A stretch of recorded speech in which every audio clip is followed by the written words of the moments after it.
আলহামদুলিল্লাহ ওয়াসসালাতু ওয়াসসালামু আলা রাসূলিল্লাহ ওয়া আলা আলিহি ওয়া সাহবিহি আজমাইন। মহান আল্লাহর নাম এবং গুণাবলী।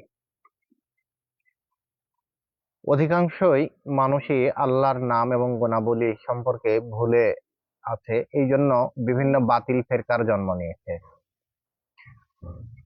কারণ হিসাবে বলা যেতে পারে, অতি সূক্ষ্ম বাংলা ভাষায় এ বিষয়ে সাধারণত কোনো বই নেই বললেই চলে। তাই এই পুস্তকটি একটা গুরুত্বপূর্ণ পুস্তক হিসাবে আবির্ভূত হবে বা হয়েছে বাঙালি সমাজে, এটাই বলা চলে।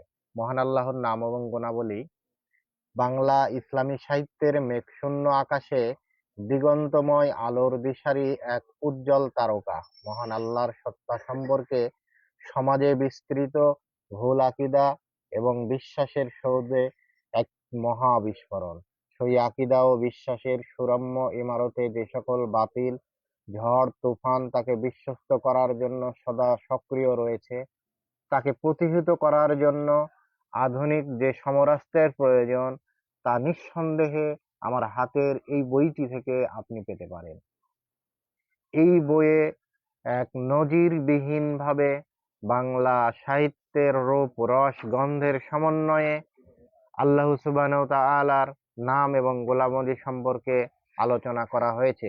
এই বইটিতে মূলত আল্লাহ সুবহানাহু ওয়া তাআলা সম্পর্কে মৌলিক ধারণা এবং নীতিমালা, মহান আল্লাহ সুবহানাহু ওয়া তাআলার সুন্দর নামসমূহ তথা আসমাউল হুসনা এবং আল্লাহর সুউচ্চ গুণাবলী তথা সিফাতুল উলিয়া সম্পর্কে বিস্তারিত আলোচনা করা হয়েছে। সিফাতুল উলিয়ার মধ্যে যেমন সত্তা বিষয়ক গুণাবলী, আকৃতি বিষয়ক গুণাবলী, আল্লাহর দর্শন, আল্লাহর অবস্থান, আল্লাহর সান্নিধ্য, আল্লাহর অবতরণ, কর্ম বিষয়ক গুণাবলী, অনুভূতি বিষয়ক গুণাবলী এবং সিফাত বিরোধীদের পদ্ধতি, মহান আল্লাহ সুবহানাহু ওয়া তাআলার রূহ, মহান আল্লাহ সুবহানাহু ওয়া তাআলার ঘর, আল্লাহ সুবহানাহু ওয়া তাআলার চাওয়া ইত্যাদি দিয়ে এই বইটিকে সুন্দরভাবে সাজানো হয়েছে।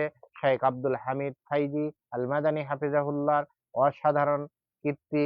এই বইটি ৩৭৫ টাকা গায়ের মূল্যে ২০% ছাড়ে ৩০০ টাকায় যে কোনো সময় ওয়াহিদিয়া.com থেকে সংগ্রহ করতে পারবেন।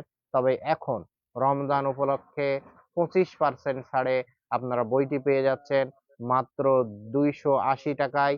ডায়েরি বাইন্ডিং এর অসাধারণ চমৎকার এই বইটি, সুন্দর পেজ, গেট আপ, মেকআপ, ডিজাইনে অসাধারণ কোয়ালিটির এই বইটি আজই সংগ্রহ করুন এবং মহান আল্লাহ সুবহানাহু ওয়া তাআলার নাম এবং গুণাবলী সম্পর্কে জানুন, আকীদাকে সংশোধন করুন।